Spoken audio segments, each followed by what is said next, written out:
وَلَنُذِيقَنَّهُم مِّنَ الْعَذَابِ الْأَدْنَىٰ دُونَ الْعَذَابِ الْأَكْبَرِ لَعَلَّهُمْ يَرْجِعُونَ।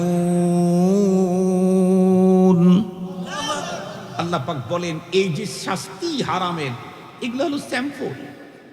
মুসলমান ভাইরারে আমার, সেদিকে যেতে চাই না। শুধুই একটা সাবজেক্টের উপরে অল্প কিছু দিক নির্দেশনা আপনাদেরকে দিয়ে আপনাদের অন্তরের ভিতরে বিষয়টা জানবার জন্য আবেগ তৈরি করে দিতে চাই।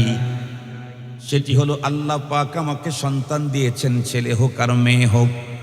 এই সন্তানদের বন্ধুরা আমার কিছু হক আল্লাহ পাক আমাদের জিম্মায় দিয়েছেন। আমরা পিতামাতার জিম্মায় সন্তানের যেই পাওনাগুলি আল্লাহ পাক দিয়েছেন, তার ভিতরে প্রথম পাওনা হলো, পিতা যখন বিয়ে করতে যাবে তখন অবশ্যই সন্তানের প্রথম হকের দিকে তাকাবে। সেটি হলো সন্তানের জন্য একজন সতী সাতুরী দিনদার মা নির্বাচন করা। চেহারার দিক থেকে যদি সৌন্দর্য কমও থাকে, চরিত্রের দিক থেকে যদি সুন্দর হয়, তাহলে চেহারার সুন্দরের চাইতে চরিত্র সুন্দরের দাম কম না বেশি? পক্ষান্তরে বন্ধুরা আমার, চেহারার দিক থেকে যদি মহাসুন্দরী হয়, আর যদি তার চরিত্র আর আচার আচরণ যদি সুন্দর না হয়, এই জাতীয় সুন্দরী নারীর বহু হাজবেন্ডদেরকে এই বাংলাদেশে অত্যাচারে অতিষ্ঠ হয়ে নিজে আত্মহত্যা করতে দেখা, আত্মহত্যা করার হাজারো ইতিহাস বাংলাদেশের ভিতরে আছে না নাই? সুন্দরীর অভাব নাই, কিন্তু চরিত্র আর আচরণ এতটাই রাম, শেষ পর্যন্ত স্বামী সহ্য করতে না পেরে নিজের পিস্তল নিজের মাথায় ঠেকায় আত্মহত্যা করার মতো দুর্ঘটনা বাংলাদেশ সহ তামাম ওয়ার্ল্ডেই আছে। এই জন্য মুসলমান খুব ভালো করে মনে রাখবেন, সন্তানের প্রথম হক বাবার জিম্মায় সন্তানের জন্য একজন দিনদার মা সিলেকশন করা। মায়ের জিম্মায় সন্তানের প্রথম হক হলো সন্তানের জন্য একজন দিনদার বাবা সিলেকশন করা। টাকা পয়সা, অর্থ সম্পদ, গাড়ি বাড়ি দেখেন, তবে এইটা দেখেন সেকেন্ড নাম্বার। নাম্বার ওয়ান দেখবেন সন্তানের চরিত্র, সে দিনদার কিনা, আল্লাহওয়ালা কিনা। কারণ সন্তানের বাবা যদি দিনদার না হয়, বোতল, ছোট বোতল আর বড় বোতল আর বাবাখোর যদি হয়, ওই সন্তানের বাবা ও বন্ধুরা আমার, তার মাধ্যমে দুনিয়াতে কোনোদিন আব্দুল কাদের জিলানীর মতো সন্তান পাওয়ার আশা করা যায় না। দ্বিতীয় নাম্বার কথা খুব ভালো করে মনে রাখবেন, প্রথম নাম্বার হক তো বলে দিলাম, দ্বিতীয় নাম্বারের হক হলো সন্তান। বন্ধুরা আমার, স্ত্রীর পেটে যখন বন্ধুরা আমার এসে গেল, দিনগুলি চলতে চলতে চলতে চলতে আল্লাহ পাক সন্তানকে দুনিয়াতে পাঠিয়ে দিবেন। সেই দিন সন্তান জন্মের পরে এক নম্বরের হক হলো সন্তানের ডান কানে আজান, বাম কানে একামতের ব্যবস্থা করা। এই জিম্মাদারিটা মায়ের উপরে না, এই জিম্মাদারি হলো বাবার উপরে। কারণ মা তো সন্তানকে জন্ম দিতে গিয়ে জীবন মরণের সন্ধিক্ষণ, উনি অনেক সময় অচেতন হয়ে যান। ব্লাড ব্লিডিং চলতেছে, তখন জীবনেই বাঁচেন কিনা মরেন তাই তো কোনো খবর নাই। এই মুহূর্তে বন্ধুরা আমার, সন্তানের ডান কানে আজান, বাম কানে একামতের জিম্মাদারি কোনো মাকে দেওয়া হয় নাই। এই জিম্মাদারি হলো তার বাবার। কেউ যদি বলেন, হুজুর আমি তো থাকি আমেরিকায়, আমি তো থাকি কানাডায়, আমি মালয়েশিয়ায়, আমার স্ত্রী বাচ্চা হবে আমি জানি, কিন্তু সে তো বাংলাদেশে, এই অবস্থাতে আমি কি করব? তাহলে তাদেরকে বলবো, আপনি কানাডায় থাকার পরে আপনার স্ত্রী বাংলাদেশে থাকে, তার বাজার খরচ কে করে? তার জন্য অন্য প্রয়োজন মিটাবার জন্য যেমন ব্যবস্থা করেছেন, আপনি আমেরিকাতেও যদি থাকেন, সন্তান যখন জন্মগ্রহণ করবে, সন্তান জন্মের পরে তার ডান কানে আজান, বাম কানে একামত নিশ্চিত করবার জন্য ব্যবস্থা আপনাকে আমেরিকা থেকেই করে দিতে হবে। কেন? সন্তানের ডান কানে আজান, বাম কানে একামত অত্যন্ত গুরুত্বপূর্ণ একটা বিষয় মুসলমানদের জন্য। অনেকগুলি কারণের দুইটা কারণ আমি আপনাদের খেদমতে বলবো। নাম্বার ওয়ান, বলুন তো দেখি, আপনাদের এই অঞ্চলে যত মানুষ মারা যায় তাদের জানাজা হয় না? মুসলমানদের জানাজা হয়, আজান একামত হয় নাকি? আজান একামত হয় না। কেন? জানাজার নামাজ তো নামাজই বলেন, সকলেই তো বলেন অমুকের নামাজে জানাজা এতটাই অনুষ্ঠিত হবে, অথচ আজান নাই, ইকামত নাই। কেন? কারণ জানাজার নামাজের সিস্টেম শরীয়ত দিয়েছে, আজান আর ইকামত হবে জন্মের পরে, আর ওর জানাজা হবে মৃত্যুর পরে। এটা শরীয়ত সিস্টেম করে দিয়েছে। আজান ইকামত হবে কখন? জন্মের পরে, আর ওর নামাজে জানাজা হবে মৃত্যুর পরে। কিন্তু দুঃখের সাথে বলতে হয়, আমাদের এই সিরাজগঞ্জের একটা সময়ের সভ্যতা সিস্টেম ছিল হলো, বাচ্চা যদি হইতো তাহলে আজান দিত, কিন্তু সে আজানটা দিত বাচ্চার কানে না। যেই ঘরে বাচ্চা জন্মগ্রহণ করছে ওই ঘরের সামনে দাঁড়ায়া টাইম ছাড়াই যদি কখনো কোনো বাড়ির থেকে আজানের আওয়াজ বের হয়েছে, গ্রামের মানুষ বুঝছে যে ওই বাড়িতে একটা ছেলে জন্ম নিয়েছে। ঠিক বললাম না বেঠিক বললাম? কিন্তু আমি নিজের চোখেই দেখেছি, আমি তো সিরাজগঞ্জের ছেলে। মুহতারাম হাজরিন, এটা তরিকা না। মেয়ে যদি হতো তাহলে তার আজানই নেই, ছেলে হইলে আজান দিত ওই ঘরের সামনে। সিস্টেম হলো ছেলে হোক আর মেয়ে হোক, দুইজনই ইন্তেকালের পরে তাদের জানাজার নামাজ হবে, এদের আজানও হবে। আজান হবে জন্মের পরে। বাচ্চাটাকে কাছে নিয়ে ডান কানে আজানের শব্দ আস্তে আস্তে বলবে, বাম কানে ইকামতের শব্দগুলি আস্তে আস্তে বলবে। আজকে আজান হয়ে গেল, মৃত্যুর পরে তার জানাজা হবে। এক নম্বর। এর চাইতেও গুরুত্বপূর্ণ বিষয় হলো, আমরা জানি আমাদের দেশে যত বাচ্চা জন্মগ্রহণ করে প্রতিটি বাচ্চাকে হামের টিকা দেয় না? দেয় না? হামের টিকা দেয়। আপনারা লক্ষ্য করে দেখছেন কিনা জানি না, আমি লক্ষ্য করে দেখেছি। হামের টিকা দেওয়ার সপ্তাহ যখন আসে, টাইম যখন আসে, শুধুমাত্র কেবলমাত্র হেলথ কমপ্লেক্সেই টিকার ব্যবস্থা করা হয় না, বাস টার্মিনালে অস্থায়ী ক্যাম্প করে সেখানে টিকার ব্যবস্থা করা হয়। এমনকি ট্রেনের স্টেশনে অস্থায়ী ক্যাম্প করে সেখানে বাচ্চাদেরকে হামের টিকা খাওয়ানো হয়।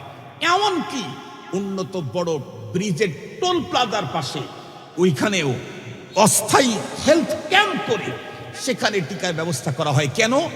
সরকার গভর্নমেন্ট চায় একটা শিশু যেন হামের টিকা থেকে বঞ্চিত না হয়। আমি জিজ্ঞাসা করতে চাই, এদেশের যত শিশু জন্মগ্রহণ করে সবাই কি হামের জার্ম নিয়েই জন্মগ্রহণ করে? হামের এই রোগ নিয়েই জন্মগ্রহণ করে? না না না, সব শিশু হামের জার্ম নিয়ে জন্মগ্রহণ করে না। ম্যাক্সিমাম বাচ্চাগুলা জন্মগ্রহণ করে সুস্থ। তাহলে 100% শিশুদেরকে হামের টিকা খাওয়াতে হবে কেন? কারণ হলো বাচ্চাটা তো সুস্থ নিয়ে জন্মগ্রহণ করলো, সুস্থতা নিয়েই, কিন্তু বাংলাদেশের আবহাওয়া, মাটি, বাতাসের যে কন্ডিশন, যে কোনো মুহূর্তেই হামের জার্মের মতো ভয়ঙ্কর জার্মে আক্রান্ত হতে পারে।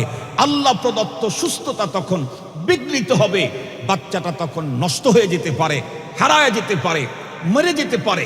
এই কারণেই তাকে সেফটি ড্রাগ হিসাবে আগের থেকেই তাকে টিকা দিয়ে দিলে মৃত্যু পর্যন্ত আর কখনোই হামে আক্রান্ত হবে না। যদি হয়ও বড় ধরনের কোনো ক্ষতি হবে না। মুহতারাম হাজিরিন, ঠিক তদ্রূপ এই পৃথিবীর প্রত্যেকটি বাচ্চা এই পৃথিবীতে জন্মগ্রহণ করে ইসলামের উপরে। আল্লাহ পাকের রাসূল বলেন, কুল্লু মাউলুদিন ইউলাদু আলাল ফিতরা ফাআবাওয়াহু ইউহাফিদানিহি আও ইউনাসসিরানিহি আও ইউমাজ্জিসানিহি। আল্লাহ পাকের হাবিব বলেন, পৃথিবীর প্রতিটি আদম সন্তান জন্মগ্রহণ করে ইসলামের উপরে। এ কারণেই তো বলা হয়, কোনো হিন্দু বৌদ্ধ বাচ্চারাও যদি ছোট অবস্থায় মারা যায় তারাও আল্লাহর জান্নাতে যাবে। হিন্দুর ঘরে জন্ম নিয়েছে, ছোট অবস্থাতে মারা গেছে, কোথায় যাবে? কথা বলেন না কেন? কোথায় যাবে? বৌদ্ধের ঘরে জন্ম নিয়েছে, জন্ম নিয়ে মরে গেছে ছোট অবস্থায়, কোথায় যাবে? মুশরিকের ঘরে জন্ম নিয়েছে, ইহুদির ঘরে জন্ম নিয়েছে, ছোট অবস্থাতে মারা গেছে, জান্নাতে যাবে। কেন? কুল্লু মাউলুদ ইউলাদু আলাল ফিতরা। পৃথিবীর প্রতিটি আদম সন্তানকে আল্লাহ তাআলা ইসলামের উপরে তাদেরকে পৃথিবীতে পাঠায়া দেন। পরবর্তীতে তাদের সন্তানেরা ইহুদি নাসারা হয় কেন? আল্লাহ পাকের রাসূল বলেন, ফাআবাওয়াহু ইউহাফিদানিহি আও ইউনাসসিরানিহি আও ইউমাজ্জিসানিহি। পরবর্তীতে মুসলমান হয়ে জন্মগ্রহণ করা সন্তানটাও ইহুদি হয় কেন? নাসারা হয় কেন? মুশরিক হয় কেন? পয়গম্বর বলেন তার কারণ হলো তার পিতামাতা জন্ম নিল ইসলামের উপরে, পিতামাতা মুশরিক হওয়ার কারণে কিছুদিন চলতে চলতে ছেলেটি মুশরিক হয়ে গেল। পিতামাতা ইহুদি হওয়ার কারণে কিছুদিন চলতে চলতে ছেলেটি ইহুদি হয়ে গেল। পিতামাতা হিন্দু হওয়ার কারণে ইসলামের উপরে জন্মগ্রহণ করলেও পিতামাতার হিন্দুত্ববাদের কারণে সে হিন্দু হয়ে গেল। খুব ভালো করে মনে রাখবেন, সেই হিসাবে তো মুসলমানের সন্তান জন্মই গ্রহণ করে ইসলামের উপরে, এরপরে তার পিতামাতাও মুসলিম। সেই হিসাবে মুসলমানের ঘরের 100 জন শিশু জন্মগ্রহণ করলে 100টাই পাক্কা মুসলমান হওয়ার কথা ছিল। কিন্তু আমরা বাংলাদেশে কি দেখি, দিন যত ঘটতেছে মুসলমানের সমাজের ভিতরে নাস্তিকতার প্রভাব তত বাড়তেছে। মুসলমানের ঘরে নাস্তিক, খোদাদ্রোহী, ইসলামদ্রোহী, ধর্মদ্রোহী। মাঝে মাঝে টকশোতে যে বক্তব্য শুনি মাথা ঠিক থাকে না। ইসলাম নিয়ে, কোরআন নিয়ে, ধর্ম নিয়ে, আল্লাহ নিয়ে, রাসূল নিয়ে এমন এমন বক্তব্য শুনতে পাই, মাথা এলোমেলো হয়ে যায়। অথচ মুসলমানের ঘরে জন্মগ্রহণ করা, নাম কত সুন্দর তসলিমা নাসরিন, নাম কত সুন্দর ডক্টর কুদরতে খোদা, নাম কত সুন্দর জাহানারা ইমাম, নাম কত সুন্দর।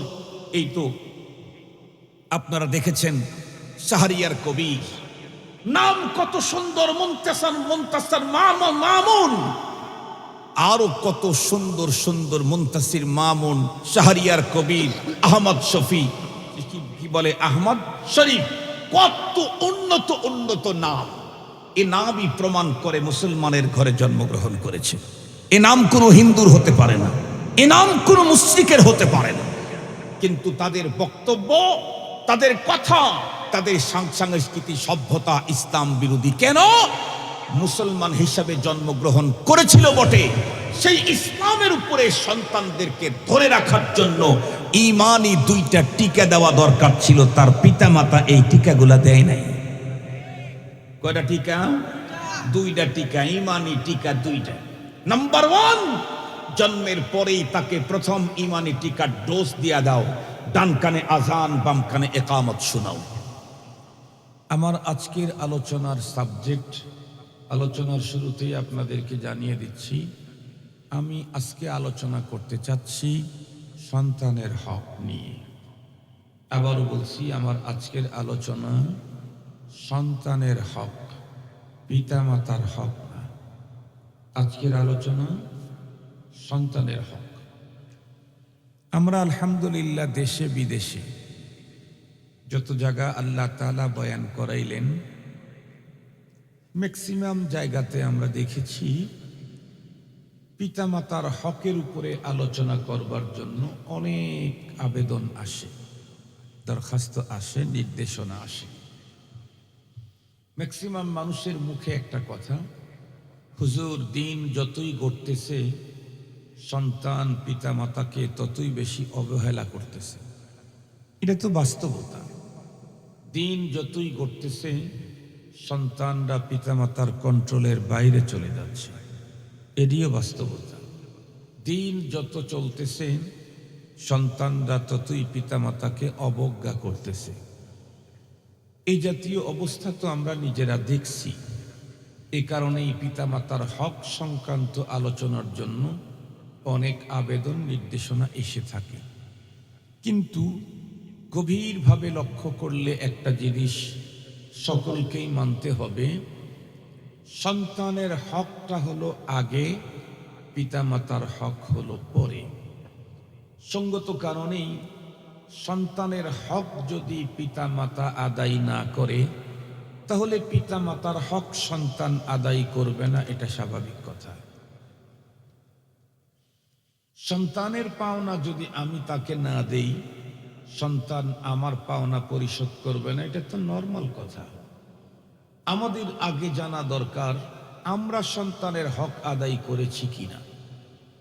যদি আমরা সন্তানের হক আদায় করে থাকি, তাহলে আশা করা যায় সন্তান আমার হক আদায় করবে।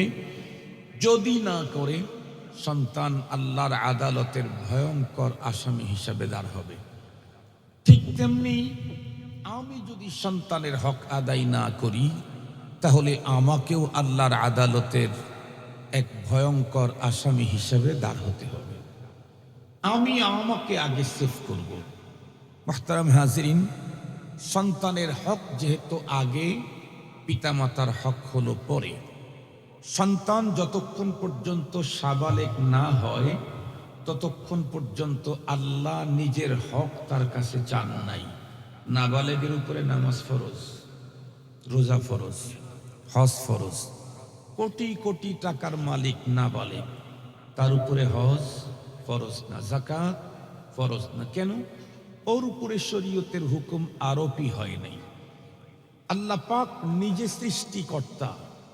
এরপরেও যতদিন পর্যন্ত মানুষ সাবালেগ না হয় ততদিন পর্যন্ত রব্বুল আলামিন ওই বান্দার কাছে নিজের হক চান না। যখন সাবালেগ হয়ে গেল, এখন প্রতিটা হক পাই পাই তাকে আদায় করতে হয়। যে রব সৃষ্টিকর্তা, উনি যদি নাবালেগের উপরে হক না চান, তাহলে সেখানে পিতামাতার কিসের হক? নাবালেগ সন্তানের জিম্মায় পিতামাতার কোনো হক নেই। পিতামাতার হক সন্তানের জিম্মায় আসবে কখন? সন্তান বালেগ হবে যখন তখন। কিন্তু সন্তানের হক পিতামাতার জিম্মায় জন্ম নেওয়ার পরে না, জন্মেরও আগে। সন্তানের হক পিতামাতার জিম্মায় জন্মেরও আগে। শুনলে অবাক হয়ে যাবেন। এখানে তো অনেক বাবাই এমন আছেন, বাবা থেকে উত্তীর্ণ হয়ে এখন দাদা নানা হয়ে গেছে।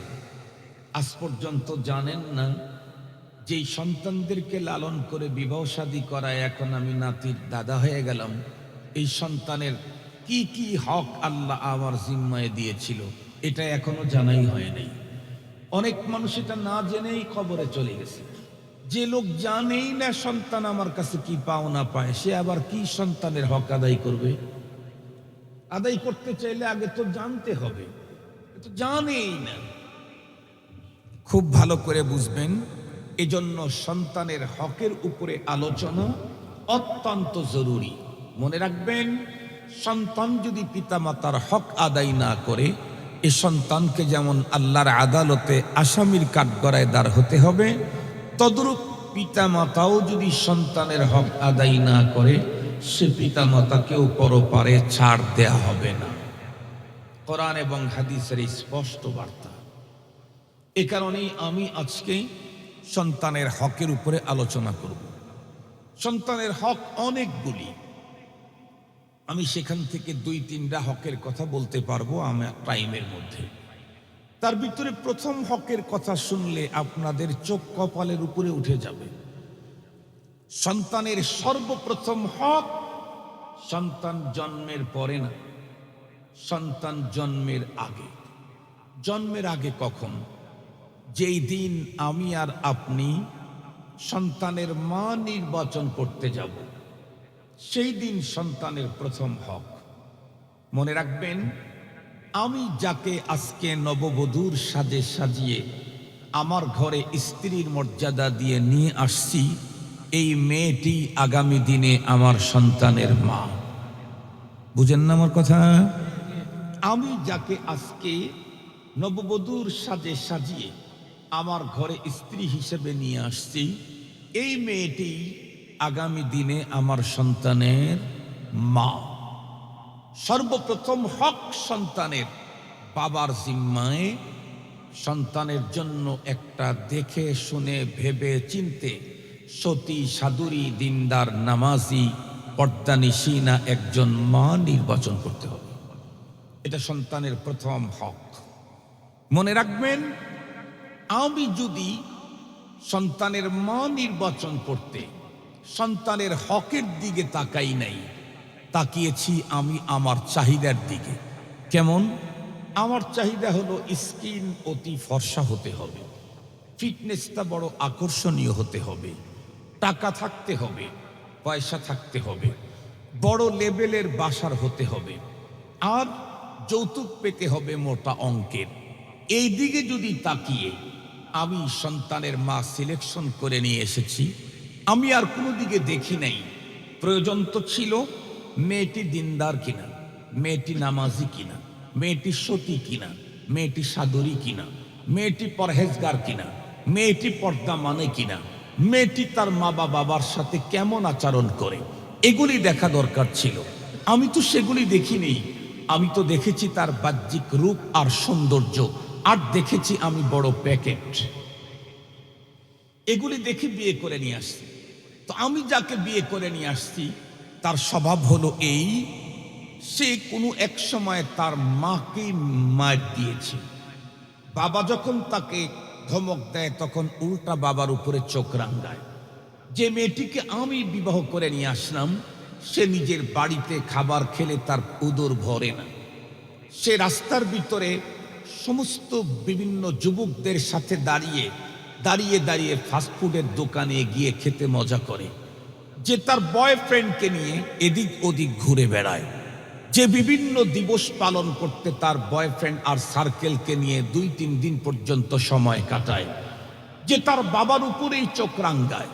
যে ইসলাম ধর্মকে কখনো পাত্তাই দিতে চায় না। এই জাতীয় কোনো মহিলাকে, নারীকে যদি আমি বিয়ে করে নিয়ে আসি, তার পেট থেকে যেই সন্তান জন্মগ্রহণ করবে সে যদি ছেলে হয়, ও নারী হওয়ার পরেই ওর মা তার মাকে মেরেছে, বাবার উপরে চোখ রাঙিয়েছে, বাবার হুকুমকে, অর্ডারকে বৃদ্ধাঙ্গুলি প্রদর্শন করেছে, ওর পেট থেকে যেই সন্তান জন্মগ্রহণ করবে সে যে আপনাকে আঘাত করবে এটা আপনি নিশ্চিত জেনে রেখে। ওর মার যদি চরিত্র এমন হয়, তার পেট থেকে জন্মগ্রহণ করা সন্তান কি আব্দুল কাদের জিলানী জন্ম নিবে নাকি? মুহতারাম হাজিরিন, খুব ভালো করে মনে রাখবেন, আল্লাহ পাকের রাসূল সাল্লাল্লাহু আলাইহি ওয়াসাল্লাম স্পষ্ট আমাদেরকে বলেছেন, তুনকাহুল মারআতু লিআরবাঈন। এ আমার উম্মতেরা ভালো করে শুনে রাখো, আরব্য পুরুষেরা নারীদেরকে বিয়ে করে 4 জিনিস দেখে। লিমালিহা, সম্পদ দেখে, জামালিহা, সৌন্দর্য দেখে, হাসাবিহা, বংশ দেখে, দীনিহা, তার ধর্ম দেখে, দিনদারিত্ব দেখে। নবীজি বলেন, আমি তোমাদেরকে বলছি ফাজফার বিজাতিদ দ্বীন, এই 4টার ভিতরে তোমরা একটাকে কমন করো, সেটা হলো দিনটা তোমরা অবশ্যই দেখো। আগে দেখো দিন, দিনদারি আছে, সৌন্দর্য আছে, ভালো। দিনদারি আছে, সৌন্দর্য আছে, টাকাও আছে, আরো ভালো। দিনদারি আছে, সৌন্দর্য আছে, টাকাও আছে, বংশ ভালো, তো আরো ভালো। সব আছে কিন্তু দিনদারি নাই, খবরদার তাকে বিয়ে করতে যেও না। কেন? 1 নাম্বার হলো সন্তানের হক নষ্ট হবে, 2 নাম্বার তোমার জীবনেও কষ্ট হবে। কথা বলেন? ওই জাতীয় নারীকে বিয়ে করলে নাম্বার 1 সন্তানের হক নষ্ট হলো, নাম্বার 2 নিজের জীবনেও কষ্ট হবে নিশ্চিত। আমরা তো হুজুর মানুষ, ঢাকা শহরের 2টা কেন্দ্রীয় মসজিদে জুমার নামাজ পড়াই। যা আমাদের কাছে তেল পড়া, পানি পড়া আর কালো সুতা পড়ার হিড়িক লাগে। কার কোন ঝামেলা এটা গোপনে গোপনে আমাদের সাথে শেয়ার করে মানুষ, এই তাবিজ তোমার নেওয়ার জন্য, ঝাড়ফুঁক নেওয়ার জন্য। এই জন্য অনেকের গোপন মেসেজ আমাদের কাছে আছে। অনেকেই যারা বিয়ে করেছিল, বিয়ে করার আগে দেখেছে তার ফিটনেস, বাহ্যিক সৌন্দর্য, তার চরিত্র, তার স্বভাব, তার আচার আচরণ দেখে নাই। দেখেছে বাহ্যিক সৌন্দর্য, দেখেছে উপরের লেভেল। এখন তো বাংলাদেশ একদম চেঞ্জ হয়ে গেছে। আমরাই তো ছোটবেলায় দেখতাম, আমার বয়স 52 বছর, 52 বছরের ভিতরে দেশটার কালচার এমন চেঞ্জ হয়ে গেল, একদম উল্টে গেছে। ছোটবেলায় দেখতাম কোন মুসলিম বাবা তার সন্তানকে বিয়ে করাতে চাইলে মেয়ের বাবাকে প্রথম জিজ্ঞাসাটাই করতো, আপনার মেয়ে কোরআন শরীফ পড়া জানে কিনা, কয় খতম দিয়েছে? কথা বলেন, এই জিজ্ঞাসাটা কি ছিল না? কমন কোশ্চেন ছিল। আপনার মেয়ে কোরআন পড়া জানে কিনা, আপনার মেয়ে কয় খতম কোরআন পড়েছে? তখনকার বাবারা গর্ব করে বলতো, আমার মেয়ে তো রমজানেই 3 খতম দিয়েছে, সারা বছরে 3-4 খতম দেয়, আমার মেয়ে বড় সুন্দর করে সুর করে কোরআন শরীফ পড়তে পারে। এটা ছিল মুসলমানদের গর্ব, এটা ছিল মুসলমানদের অহংকার। কিন্তু বলুন, সত্যিকারের কথা বলুন, গত বছরে 2024-এ যদি এই অঞ্চলে 24টা বিয়েও হয়ে থাকে, একটা বিয়েতেও জিজ্ঞাসা করে নাই ছেলের বাবা যে আপনার মেয়ে কোরআন পড়া জানে কিনা। মেয়ের বাবাও বলে নাই। এখন জিজ্ঞাসা কি, আপনার মেয়ে কি পাস? ইংরেজিতে অনার্স। তাই ঠিক আছে, ইংরেজিতে অনার্স, তাইলে ঠিক আছে। আমাদেরকে আবার ভুল বুঝবেন না, এদেশে তো বুদ্ধিজীবীর অভাব নেই। এত বুদ্ধি যাদের বুদ্ধির চোটে মাথায় চুলই থাকতে পারে না, এদের কাজই হলো মোল্লার বক্তব্যের কোনো এক জায়গা ছিদ্র বের করে সেখান থেকেই ইসলামকে আক্রমণ করা। এই জাতীয় বুদ্ধিজীবী বাংলাদেশে অভাব নাই। মুহতারাম হাজরিন, আপনার মেয়ে ইংলিশ মিডিয়ামে ইংরেজিতে অনার্স করবে, কিন্তু কোরআন বাদ দিয়ে, হাদিস বাদ দিয়ে, কালিমা বাদ দিয়ে, ঈমান বাদ দিয়ে আপনি মুমিন, আপনার জন্য এটা রাইটস হতে পারে না। আপনার জন্য এটা রাইটস হতে পারে না। আপনি বলবেন আমি মুমিন, আপনার মেয়েকে সূরা ফাতিহা শিক্ষা দিবেন না, কালিমা শিক্ষা দিবেন না, নামাজ শিখবে না, রোজা শিখবে না, পর্দা শিখবে না, ইসলাম জানবে না, আল্লাহ চিনবে না, রসুল চিনবে না, ইমানদারের দাবি করার কোন অধিকার আপনার নাই। আপনি আগে ইমান শিখান, এরপরে ইংরেজিতে অনার্স করান, ওকে LLB করান, ওকে BCS ক্যাডার করান, ইমান শিখান, এরপরে ওরে FCPS করান। কোনো আপত্তি তো আমাদের নেই।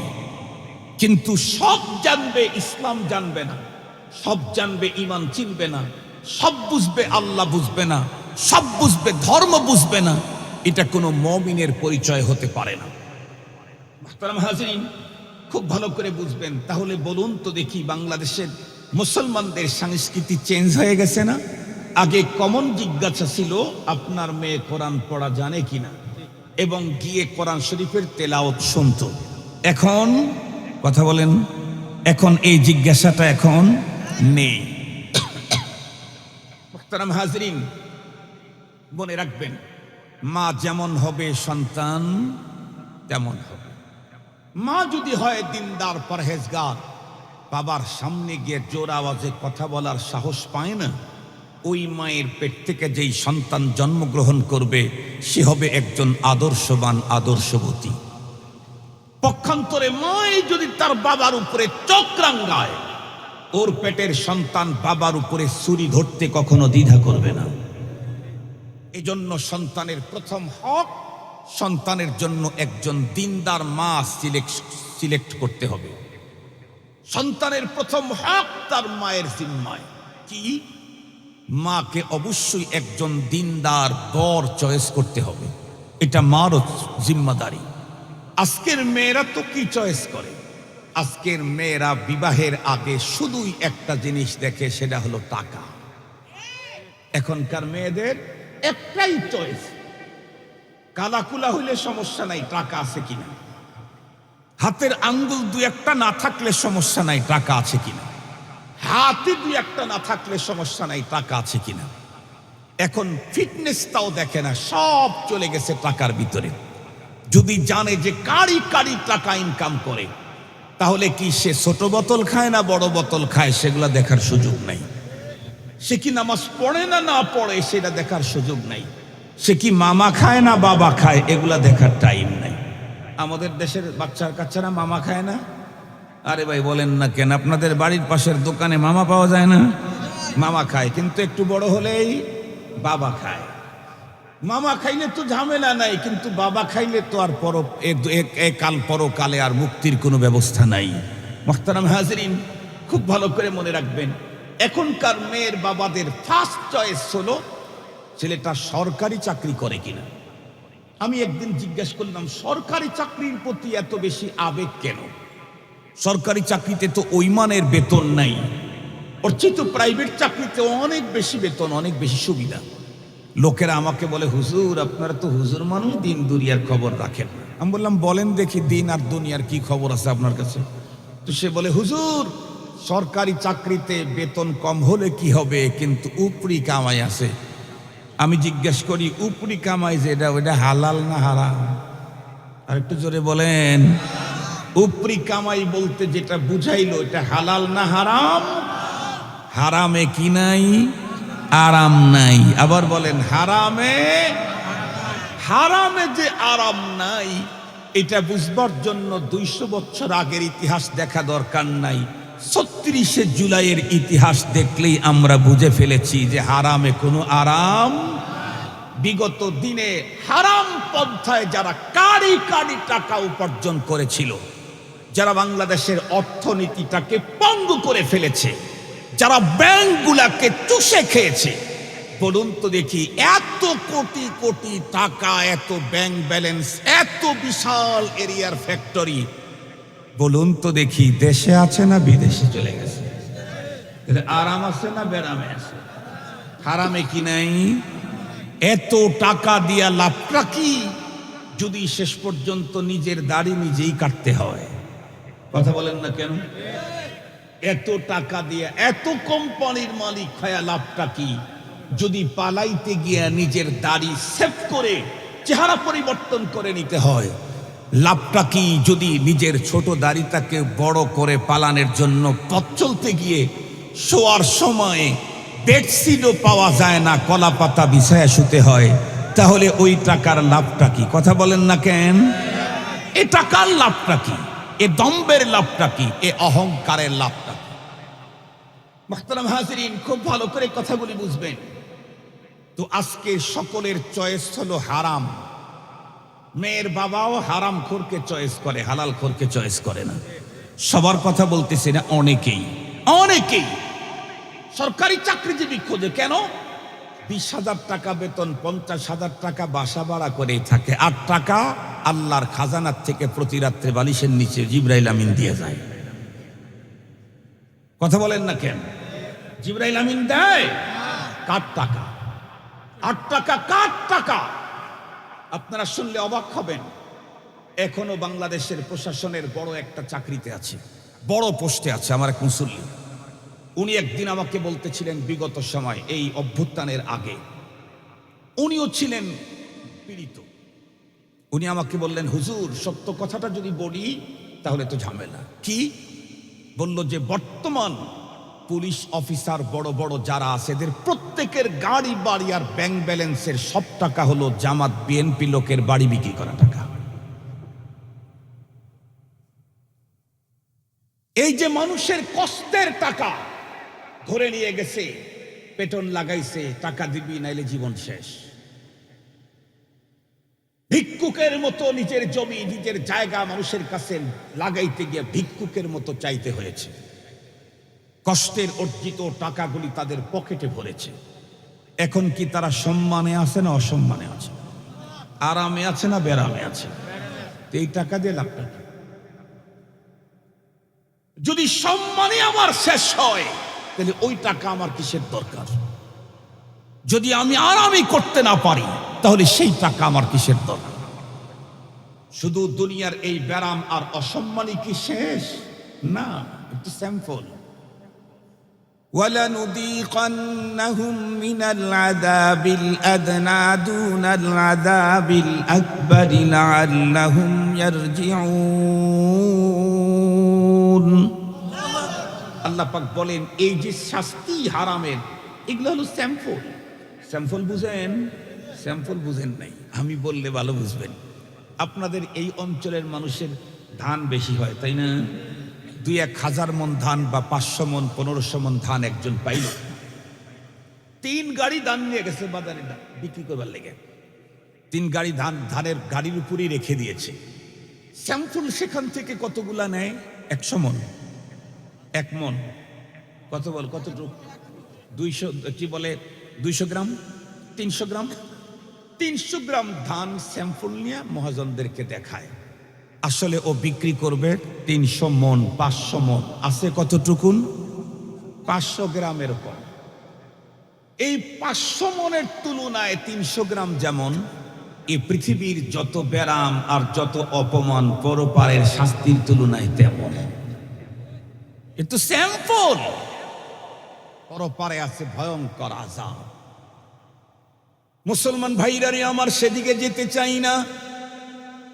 শুধুই একটা সাবজেক্টের উপরে অল্প কিছু দিক নির্দেশনা আপনাদেরকে দিয়ে আপনাদের অন্তরের ভিতরে বিষয়টা জানবার জন্য আবেগ তৈরি করে দিতে চাই। সেটি হলো আল্লাহ পাক আমাকে সন্তান দিয়েছেন, ছেলে হোক আর মেয়ে হোক। এই সন্তানদের বন্ধুরা আমার কিছু হক আল্লাহ পাক আমাদের জিম্মায় দিয়েছেন। আমরা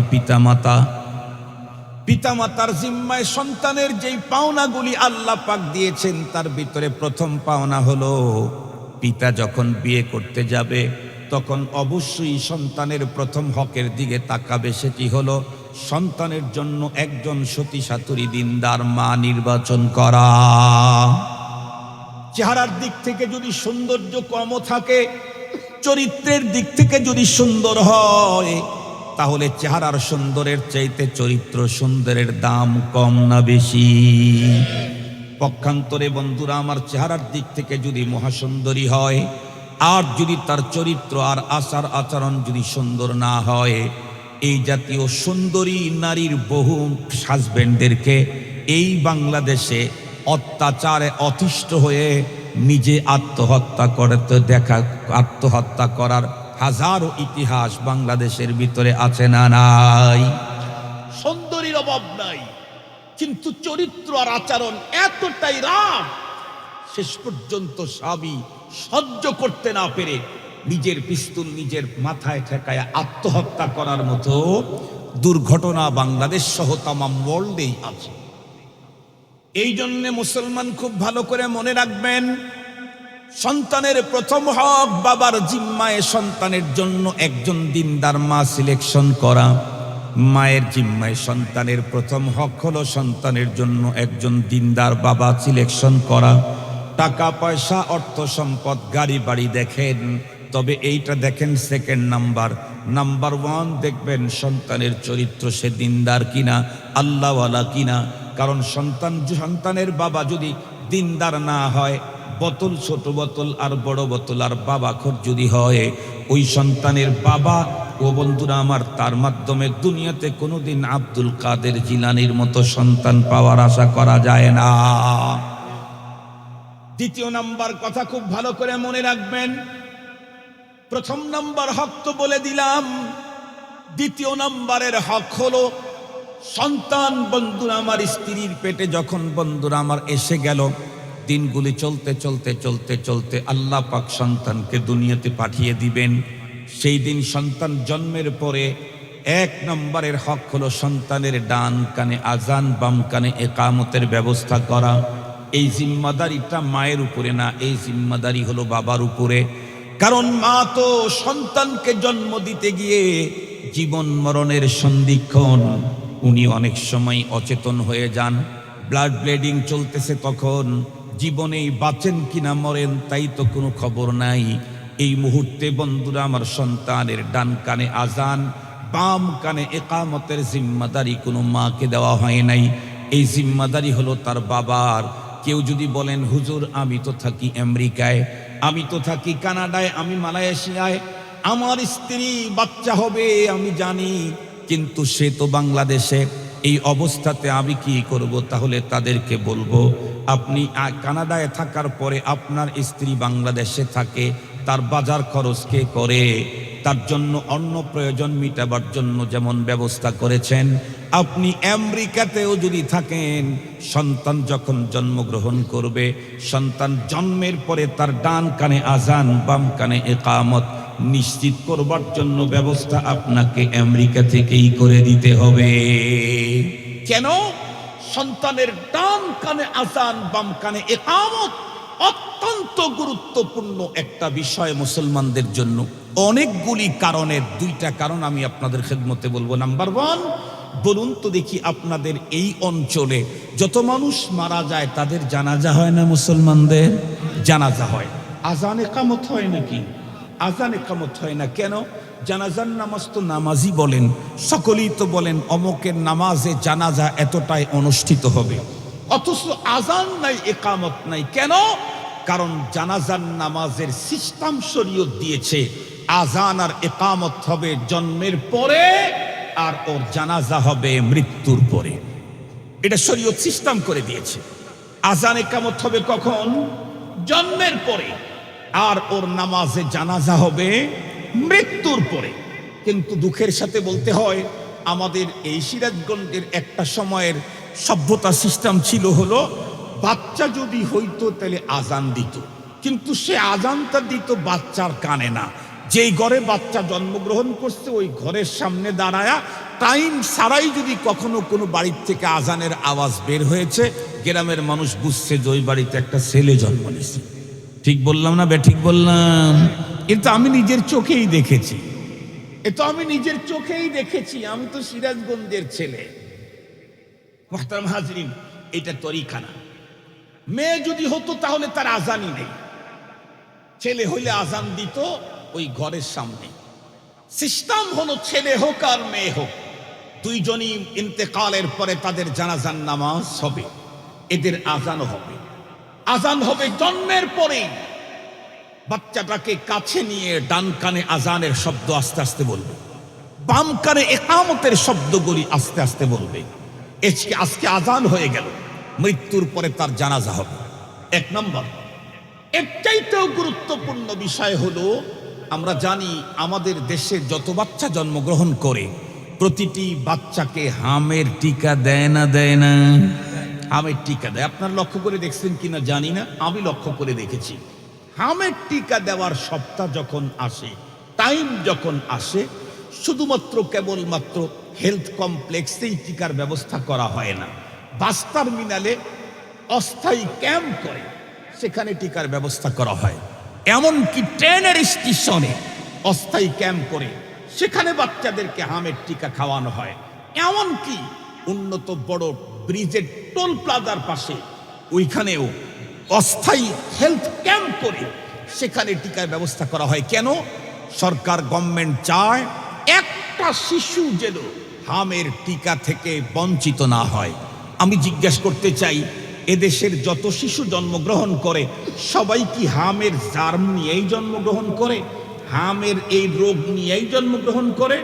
না, সব শিশু হামের জার্ম নিয়ে জন্মগ্রহণ করে না। ম্যাক্সিমাম বাচ্চাগুলা জন্মগ্রহণ করে সুস্থ।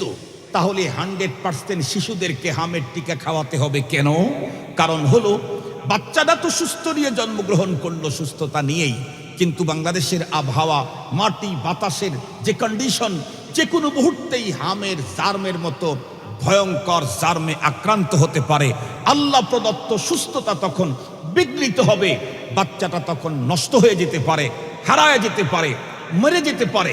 এই কারণেই তাকে সেফটি ড্রাগ হিসাবে আগের থেকেই তাকে টিকা দিয়ে দিলে মৃত্যু পর্যন্ত আর কখনোই হামে আক্রান্ত হবে না।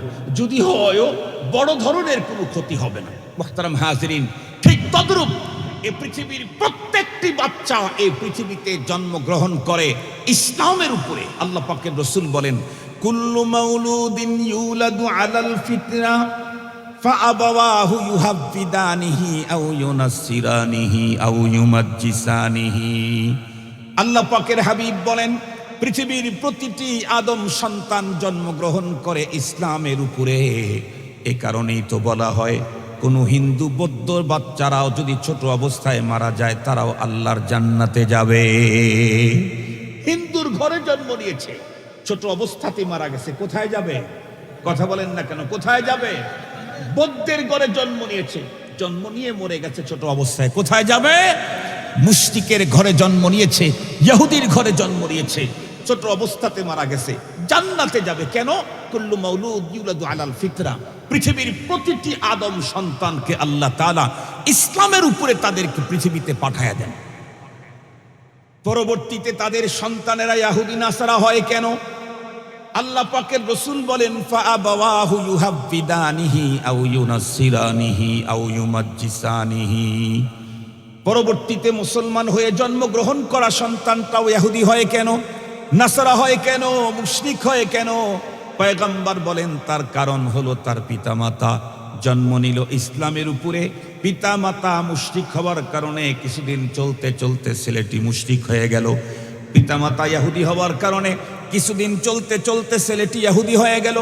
পিতামাতা হিন্দু হওয়ার কারণে ইসলামের উপরে জন্মগ্রহণ করলেও পিতামাতার হিন্দুত্ববাদের কারণে সে হিন্দু হয়ে গেল। খুব ভালো করে মনে রাখবেন, সেই হিসাবে তো মুসলমানের সন্তান জন্মই গ্রহণ করে ইসলামের উপরে, এরপরে তার পিতামাতাও মুসলিম। সেই হিসাবে মুসলমানের ঘরের 100 জন শিশু জন্মগ্রহণ করলে 100টাই পাক্কা মুসলমান হওয়ার কথা ছিল। কিন্তু আমরা বাংলাদেশে কি দেখি, দিন যত ঘটতেছে মুসলমানের সমাজের ভিতরে নাস্তিকতার প্রভাব তত বাড়তেছে। মুসলমানের ঘরে নাস্তিক, খোদাদ্রোহী, ইসলামদ্রোহী, ধর্মদ্রোহী। মাঝে মাঝে টকশোতে যে বক্তব্য শুনি মাথা ঠিক থাকে না। ইসলাম নিয়ে, কোরআন নিয়ে, ধর্ম নিয়ে, আল্লাহ নিয়ে, রাসূল নিয়ে এমন এমন বক্তব্য শুনতে পাই, মাথা এলোমেলো হয়ে যায়। অথচ মুসলমানের ঘরে জন্মগ্রহণ করা, নাম কত সুন্দর তাসলিমা নাসরিন, নাম কত সুন্দর ডক্টর কুদরতে খোদা, নাম কত সুন্দর জাহানারা ইমাম, নাম কত সুন্দর। এই তো আপনারা দেখেছেন শাহরিয়ার কবির, নাম কত সুন্দর মুনতাসার মামুন, আরো কত সুন্দর সুন্দর মুনতাসির, মামুন, শাহরিয়ার কবির, আহমদ শফি, কি বলে আহমদ শরীফ, কত উন্নত উন্নত নাম। এ নামই প্রমাণ করে মুসলমানের ঘরে জন্মগ্রহণ করেছে। এ নাম কোনো হিন্দুর হতে পারে না, এ নাম কোনো মুশরিকের হতে পারে না। কিন্তু তাদের বক্তব্য, তাদের কথা, তাদের সংস্কৃতি, সভ্যতা ইসলাম বিরোধী। কেন? মুসলমান হিসাবে জন্মগ্রহণ করেছিল বটে, সেই ইসলামের উপরে সন্তানদেরকে ধরে রাখার জন্য ঈমানি 2টা টিকা দেওয়া দরকার ছিল। তার পিতামাতা এই টিকাগুলা দেয় নাই। কয়টা টিকা? 2টা টিকা, ঈমানি টিকা 2টা। নাম্বার 1, জন্মের পরেই তাকে প্রথম ঈমানি টিকার ডোজ দিয়া দাও। ডান কানে আজান, বাম কানে ইকামত শোনাও। যেই বাচ্চাটা মাত্র পৃথিবীতে জন্মগ্রহণ করলো, সর্বপ্রথম তার কানের ভিতরে আওয়াজ ঢুকলো, আল্লাহু আকবার, আল্লাহু আকবার, আশহাদু আল্লা ইলাহা ইল্লাল্লাহ, আশহাদু আন্না মুহাম্মাদার রাসূলুল্লাহ। আমরা প্রত্যেকেই জানি, আমরা যেই ঈমান এনেছি, এই ঈমানের মৌলিক তো বন্ধুরা আমার 3টা জিনিস। একটা হলো তাওহীদ, আর একটা হলো রিসালাত, আর একটা হলো আখিরাত। এই 3টা জিনিস হলো ঈমানের মূল। একটা হলো তাওহীদ, একত্ববাদ। দ্বিতীয় নম্বর রিসালাত, পয়গম্বর সাল্লাল্লাহু আলাইহি ওয়াসাল্লামের নবুয়ত। 3 নম্বর হলো আখিরাত। ও মুসলমান, এর ভিতরে 2টাই তো আজানের মধ্যে আছে। আজানের ভিতরে আছে আশহাদু আল্লা ইলাহা ইল্লাল্লাহ, আল্লাহ ছাড়া আর কোনো মাবুদ নাই, আমি তার সাক্ষ্য দিচ্ছি। আজানের ভিতরে আছে আশহাদু আন্না মুহাম্মাদার রাসূলুল্লাহ, আমি আরো সাক্ষ্য দিচ্ছি মুহাম্মদ সাল্লাল্লাহু আলাইহি ওয়াসাল্লাম আল্লাহ পাকের রসুল। তাওহীদের সাক্ষী হয়ে গেল, রিসালাতের সাক্ষী হয়ে গেল।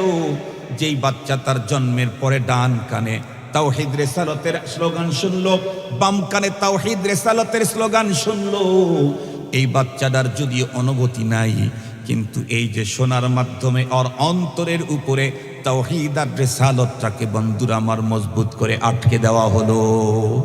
ও যত বড়ই হোক না কেন, ও আর কোনোদিন আল্লাহ বিরোধী কথা বলতেই পারবে না। কেন? ওই যে ছোট অবস্থাতে যেমন ভ্যাকসিন দেওয়ার কারণে আল্লাহর মেহেরবানিতে আর হাম হয় না, ছোট অবস্থাতে তাওহীদের স্লোগান ওর কানে ঢুকানোর কারণে ও আর কখনো মুশরিক আর নাস্তিক হবে না। এজন্য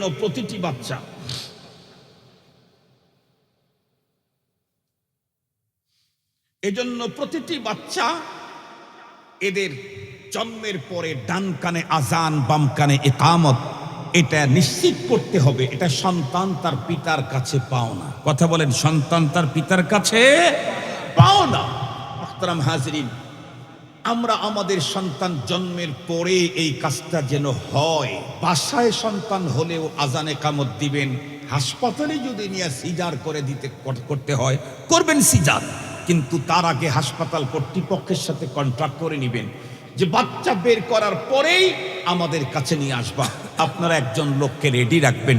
বাচ্চা আনলে নার্স বাচ্চাটাকে ধরে রাখবে, অথবা আপনার আপরজন কেউ ধরে রাখলো, আপনি আল্লাহু আকবার, আল্লাহু আকবার ছোট ছোট করে আজানের শব্দগুলা বাচ্চার ডান কানে শুনান, বাম কানে ছোট ছোট করে ইকামতের শব্দগুলি শুনিয়ে দেন। আলহামদুলিল্লাহ, বাচ্চার একটা ঈমানি টিকা হয়ে গেল। আলহামদুলিল্লাহ বলেন। এরপরে আর একটা টিকা আপনাকে নিশ্চিত করতে হবে।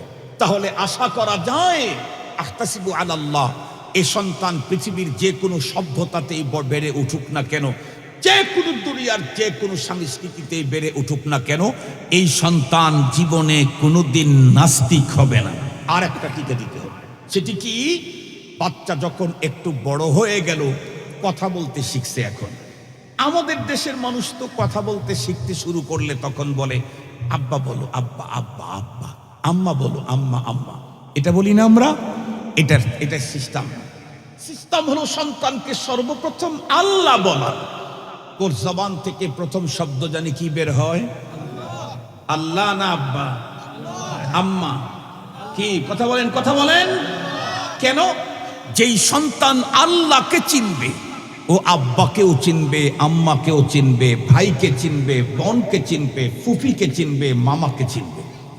যেই সন্তান আল্লাহকেই চেনে না, ওর আব্বা আম্মাকেও চেনে না, বার্ধক্য যখন পৌঁছে যাবে তখন আব্বা আম্মাকে তাদের ঘর থেকে বের করে বৃদ্ধাশ্রমে পাঠায়া দিবে। যে সন্তান আল্লাহরে চিনে না, সেই সন্তান তার পিতামাতাকে বার্ধক্যতায় বৃদ্ধাশ্রমে ট্রান্সফার করতে কোনো ভয় করে না, করে না, করে না, করে না। সারা বাংলাদেশের সব বৃদ্ধাশ্রম ঘুরে আসেন, আমি এখানে বসে চ্যালেঞ্জ করলাম, সারা বাংলাদেশের বৃদ্ধাশ্রমে হয়তোবা হাজার হাজার বৃদ্ধ মা বাবা আছে, একটাও কোনো আলেমের মা বাবাকে খুঁজে পাবেন না। আলেম 3 বেলা খেতে দিতে পারে না, 2 বেলা খায়, তারপরেও বৃদ্ধাশ্রমে মা বাবাকে পাঠাবে না। কেন? আলেম যখন কোরআন পড়ছে, কোরআন তাকে প্রথমেই বলে দিয়েছে, ওয়াকাদা রাব্বুকা আল্লা তা'বুদু ইল্লা ইয়্যাহু ওয়া বিল ওয়ালিদাইনি ইহসানা ইম্মা ইয়াবলুগান্না ইনদাকাল কিবার আহাদুহুমা আও কিলাহুমা ফালা তাকুল লাহুমা উফফিন ওয়ালা তানহারহুমা ওয়া কুল লাহুমা কাওলান কারীমা ওয়াখফিজ লাহুমা জানাহাদ দুল্লি মিনার রাহমা ওয়া কুর রাব্বিরহামহুমা কামা রাব্বায়ানি সগীরা। কোরআনের কাছে যখন গেছে, সন্তান যখন আল্লাহর কোরআন পড়েছে, আল্লাহর কোরআন তাকে বলে দিয়েছে বাবা আর মার সঙ্গে সুন্দর আচরণ করতে হবে। 2 জনের যে কোনো একজন অথবা 2 জনে যদি বার্ধক্যতায় চলে যায়, তখন তাদের জন্য তোমার রহমত আর ভালোবাসার ডানাকে বিছিয়ে দিতে হবে।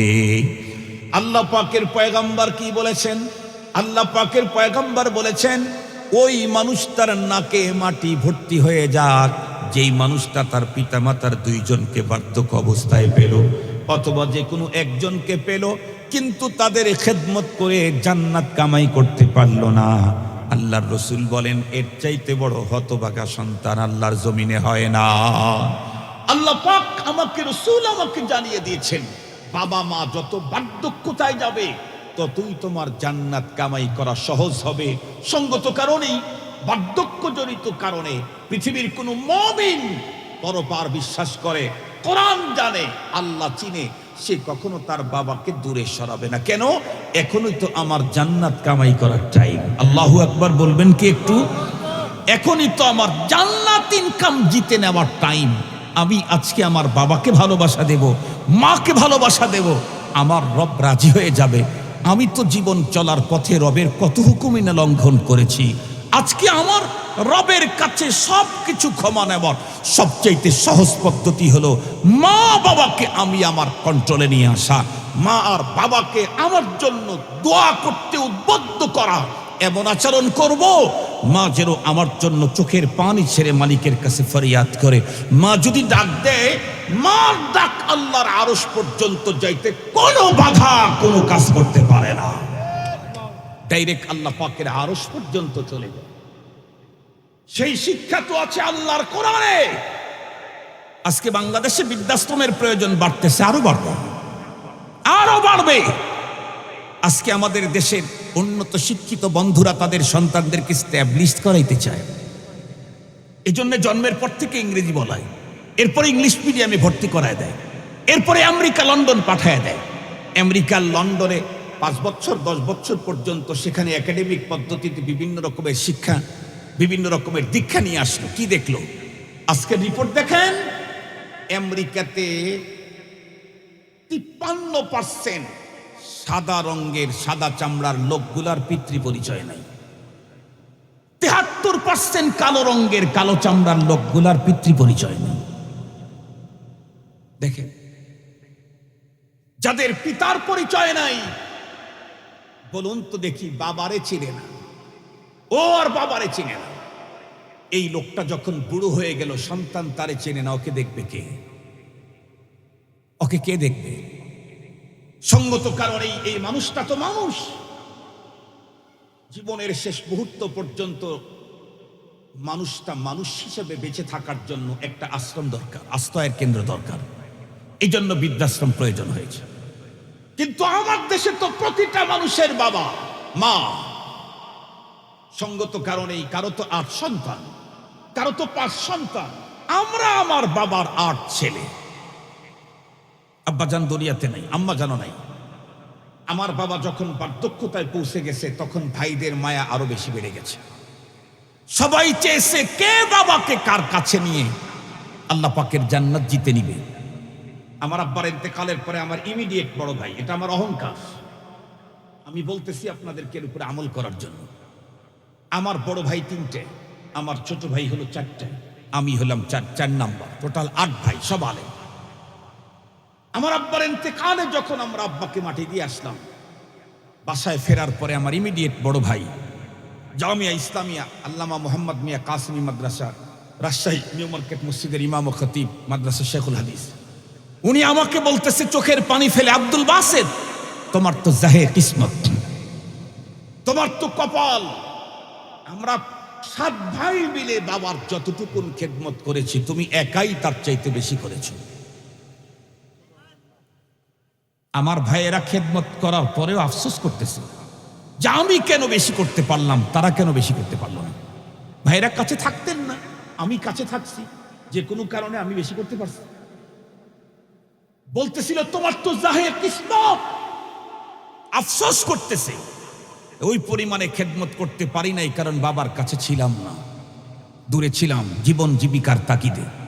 তুমি যথেষ্ট পরিমাণে করেছো, কিন্তু তুমি তো বড় অংশটা মালিকের কাছ থেকে নিয়ে নিলা। প্রত্যেকটি ভাই তার বাবাকে আমি একাই দেখবো, আমি একাই দেখবো। আলহামদুলিল্লাহ। কেন? আমার বাবা আমাদেরকে জন্মের পরে ইমানি টিকে দিয়ে রাখছে। ডান কানে আজান, বাম কানে ইকামত। এরপরে বাচ্চা যখন কথা বলতে শিখছে, তখন আব্বা আব্বা শিখায় নাই, আল্লাহ আল্লাহ শিখাইছে। শুধুমাত্র কেবলমাত্র আল্লাহ আল্লাহ কথাই যথেষ্ট নয়, সন্তানের হাতে সর্বপ্রথম শিক্ষার বন্ধুরা আমার খড়ি যখন উঠাইয়া দিবেন, সর্বপ্রথম তাকে শিখাইতে হবে আল্লাহর কোরআনের বাণী। ইকরা বিসমি রাব্বিকাল্লাযী খালাক। ওই পড়া পড়াইতে হবে যেই পড়ার মধ্যে আছে আল্লাহর নাম। সন্তানদেরকে বন্ধুরা আমার সর্বপ্রথম যদি কোনো মুসলমান বন্ধুরা আমার তাদেরকে আল্লাহর কোরআন শিখায়, যদি তাদেরকে ঈমান শিখায়, ইসলাম শিখায়, যদি তাদেরকে দ্বীন শিখায়, ইসলামী শিষ্টাচার নীতি নৈতিকতার শিক্ষা যদি দেয়, তাহলে এই সন্তানের ঈমানের 2য় নাম্বার ডোজটাও হয়ে গেল টিকা। এখন এই সন্তান আমেরিকাতে যুগের পরে যুগ থাকলেও তারে কেউ নাস্তিক বানাইতে পারবে না, তার কারণেই দুনিয়ার অমুসলিমরা মুসলমান হবে। ওর উপরে কেউ কিছু চড়াইতে পারবে না, ওরটা অন্যের ভিতরে ছড়বে। আমেরিকাতে মুসলমান হচ্ছে না, কথা বলেন না কেন? আমেরিকায় মুসলমান হচ্ছে না, কানাডায় মুসলমান হচ্ছে না, ইংল্যান্ডে মুসলমান হচ্ছে না। মুহতারাম হাজিরিন, আমার দেশের লক্ষ মানুষ দেশের বাইরে গিয়ে অমুসলিমদেরকে মুসলিম বানাচ্ছে, অথচ আমার দেশে মুসলমানের ঘরে জন্ম নিয়েও নাস্তিকতার বক্তব্য দিয়ে বেড়াচ্ছে। কেন? এই পার্থক্যটা কেন? তার কারণ হলো, যেই লোকটা এদেশ থেকে আমেরিকাতে গিয়েও কোরআনের আলো ছড়ায়, ধর্মের জ্যোতি ছড়ায়, যে সভ্যতার মানবতার সুন্দর সভ্য সংস্কৃতিকে ছড়ায়, ওই লোকটার বাবা জন্মের পরে তার ঈমানি টিকা কমপ্লিট করেছে। সন্তানের হক যে বাবা আদায় করেছে, সেই বাবার সন্তান তো দিনদার হবেই। এই জন্য মুহতারাম হাজরিন, অনেক লম্বা কথা না, 3টা হকের কথা আজকে বললাম। আরো গুরুত্বপূর্ণ হক আছে। 1 নম্বর, সন্তানের জন্য একজন দিনদার মা সিলেকশন করে তাকে বিয়ে করতে হবে। বাবার জিম্মায় 1 নম্বরের হক, মার জিম্মায় 1 নম্বরের হক। সন্তানের জন্য একজন দিনদার বাবাকেই চয়েসে নিতে হবে। দুনিয়াদার না, শুধু টাকা না, শুধু ফিটনেস না, শুধু সৌন্দর্য না, শুধু সম্পদ না, শুধু গাড়ি আর বাড়ি না, শুধু বহুতল ভবন না, তার চরিত্র, তার দিনদারি দেখতে হবে। কেন? ওর মাধ্যমেই তো আমার পেটে বাচ্চা আসবে। ওর চরিত্র যদি নষ্ট থাকে, ওর যদি দিনদারি আমানতদারি না থাকে, আমার পেটের সন্তান 100% দিনদারি হওয়ার সম্ভাবনা নাই। মুহতারাম হাজরিন, 2 নম্বরের হক হলো সন্তান জন্মের পরে তার ডান কানে আজান, বাম কানে ইকামত। 3 নম্বরের হক, আল্লাহ পাকের রাসূল বলেছেন, মান ওয়ালিদা লাহু ওয়ালাদুন ফালইউহসিন ইসমাহু ওয়া আদাবাহু। আরেকটা হক আমি বলেছি, সেটা হলো সন্তানকে সর্বপ্রথম ইসলামী শিক্ষা দীক্ষা, শিষ্টাচার, নীতি নৈতিকতা, ইসলামী তাহজিব তামাদ্দুন, ইসলামী সংস্কৃতি শিক্ষা দিতে হবে। এটা আমার জিম্মায় হক। আমি যদি এই হক আদায় না করি, আমার সন্তান বড় হওয়ার পরে আমার হক আদায় করবেন, এটা স্বাভাবিক। শুধু হক আদায় করবে না তা না, পরপারে আল্লাহর আদালতে আমার বিরুদ্ধে আপিল করবে। কোরআন শরীফের মধ্যে আল্লাহ তাআলা বলে দিয়েছেন, এই সন্তান আমার বিরুদ্ধে আপিল করবে আল্লাহর আদালতে। এই জন্য আসুন আমরা আমাদের সন্তানের হকগুলি আদায় করব। রাজি আছি তো ইনশাআল্লাহ? কে কে রাজি আছেন হাত তোলেন। আরে যারা বিয়ে করেন নাই তাদের হাতই আগে উঠাইতে হবে। যারা বিয়ে করে দাদা হয়ে গেছেন তারা আর কি হাত তুলবেন? আলহামদুলিল্লাহ, আলহামদুলিল্লাহ, আলহামদুলিল্লাহ, হাত উঠাইছেন। যারা দাদা হয়ে গেছেন তারা আর কি সন্তানের হক আদায় করব? এই তো দাদা হয়ে গেছে। যারা নতুন, যারা বিয়ে করে নেই তাদেরই প্রথম দরকার, বেশি দরকার। মুহতারাম হাজিরিন, 2 নম্বর 3 নম্বরের হক যদি কেউ আদায় করতে চায়, তাহলে কি স্কুল ইউনিভার্সিটিতে দিয়ে হবে, আমেরিকা লন্ডনে গিয়ে হবে, না মাদ্রাসায় আসা লাগবে? সহজ কথা বলেন, সহজ কথা বলেন। আমেরিকা লন্ডনে দিলেই সে হক আদায় হবে, না মাদ্রাসায় আসতে হবে? কি করব? মহিলা প্যান্ডেলে নাকি লোক আটতেছে না, আপনাদেরকে একটু চেপে বসার জন্য অনুরোধ করা হচ্ছে। আপনারা একটু চেপে চেপে বসেন। মুহতারাম হাজিরিন, আমি তো বলছি 1 ঘন্টা আমার বয়ান, 1 ঘন্টা হইতে আর মাত্র 2 মিনিট বাকি আছে। 1 ঘন্টা হইতে আর কয় মিনিট বাকি আছে? মাত্র 2 মিনিট। এই জন্য আমি অনেক লম্বা টাইম আর আপনাদের মাঝে থাকতে পারবো না। আমার আর এক জায়গায় কমিটমেন্ট দেওয়া আছে। আমি আসছি এক জায়গায় বয়ান করে, টাঙ্গাইল দেলদুয়ারে। সেখানে দিনই একটা মাদ্রাসার প্রোগ্রাম শেষ করে এখানে এসেছি, আর এক জায়গায় টাইম দেওয়া আছে। এবং এই মাহফিলের জন্য 9:30 পর্যন্ত টাইম আমার ডায়েরিতে লেখা আছে।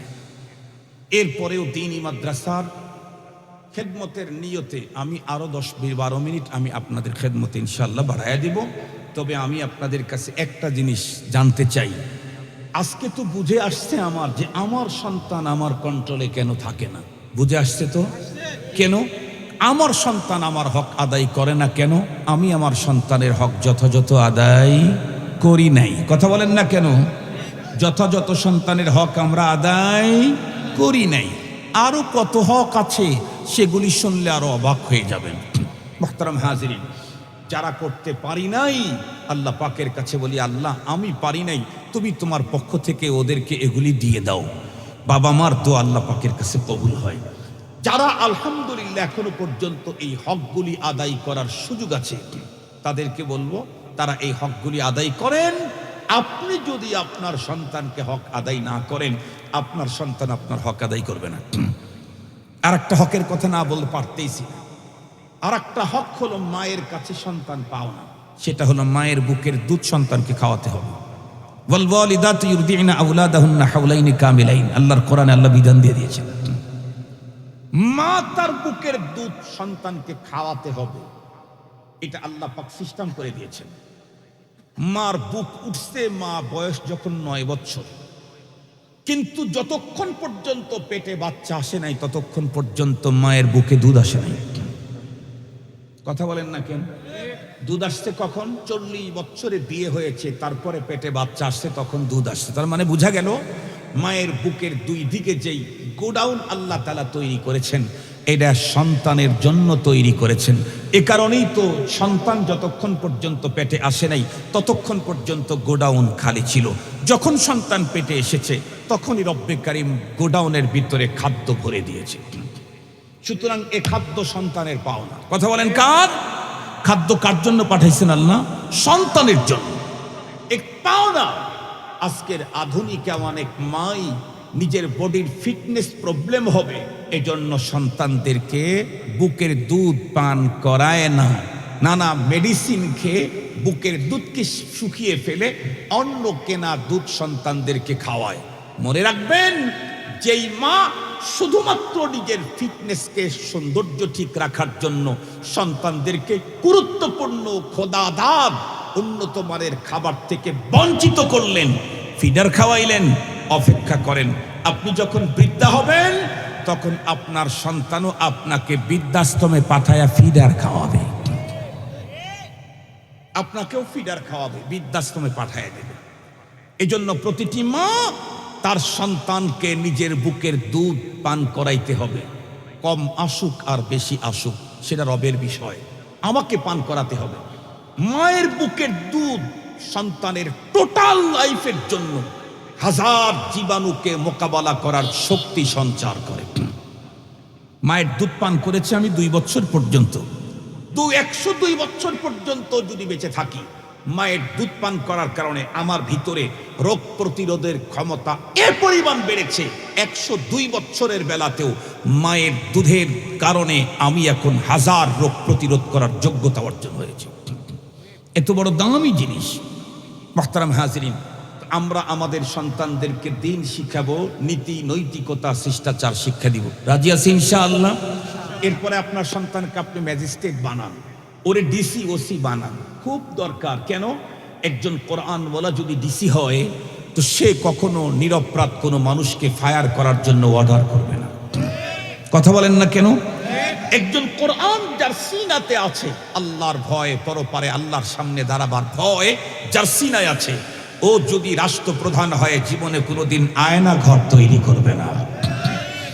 ও যদি হয় এসপি, ও যদি হয় আইজিপি, ওর নেতৃত্বে কখনো বিচার বহির্ভূত হত্যা, আমাদের দেশে যেটাকে ক্রস ফায়ার বলা হয়, এইভাবে বিচার বহির্ভূত হত্যা তার দ্বারাই সংগঠিত হবে না। বিগত দিনগুলোতে পাখির মতো গুলি করে মানুষ হত্যা হয়েছে। সত্যকারের কথা শুনে এ বাংলাদেশের বহু পুলিশ অফিসার যারা যদি ফায়ার না করে কয়টা গুলি ছুটছে তার হিসাব দিতে হবে। ফায়ার না করলে ক্লোজ করে নেবে, জরিমানা করবে, এরপরে ট্রান্সফারিং শুরু করবে, তাকে শোকস করবে। এজন্য অনেক পুলিশ অফিসার ফায়ার করেছে কলাগাছকে, অন্যদিকে তবুও কোনো মানুষের জীবন নষ্ট করে নাই। এরকম অনেক পুলিশ অফিসার আমার দেশে এখনো আছে। মুহতারাম হাজিরিন, সঙ্গত কারণেই যেখান থেকে অর্ডার আছে তার ভিতরেই যদি আল্লাহর ভয়টা থাকে, যিনি অর্ডার পাওয়ার পরেও কলা গাছে ফায়ার করেছেন, কোনো মানুষের জীবন বোধ করে নাই, এই লোকটা যদি সর্বোচ্চ চেয়ারে থাকতো তাহলে কোনো মানুষ হত্যার অর্ডারই ওখান থেকে সাপ্লাই হতো না। কথা বলেন? এই জাতীয় লোক আমাদের দেশে দরকার আছে না নাই? আপনার সন্তানকে আপনি ইংলিশ মিডিয়ামে পড়ান, ওকে সর্বোচ্চ ডিগ্রি অর্জন করান, আপনাকে ওয়েলকাম, আপনার জন্য দোয়া, আপনাকে ধন্যবাদ। তবে তার আগে সন্তানের ইমানি 2টা টিকা নিশ্চিত করেন। তার আগে শয়তানের ইমানি 2টা টিকা নিশ্চিত করেন। 1 নাম্বার জন্মের পরে আযানে কামত, 2 নাম্বার হলো যখন পড়াপড়ি শুরু করবে সর্বপ্রথম আল্লাহর নামের পড়া দিয়ে পড়বে। প্রথমে কালিমা শিখবে, দ্বীন শিখবে, ইসলাম শিখবে, জরুরি মাসাইল, ইসলামী জীবন যাপন করার মতো যতটুকুন দরকার। এখন তো আমাদের দেশে নুরানি মক্তব হয়ে গেছে, 2-3 ক্লাস পর্যন্ত পড়লে বাংলাও হয়ে গেল, যথেষ্ট পরিমাণে জীবন চলার মতো আরবির উপরেও যোগ্যতা অর্জন করলো। ক্লাস 3-5 ছেলেরা আর মুখস্থ খুতবা দিতে পারে। কথা বলেন না? জুমার নামাজ পড়ার যোগ্যতা অর্জন করতে পারে। ও ডিসি হবে, জুমার নামাজের খুতবা দিবে।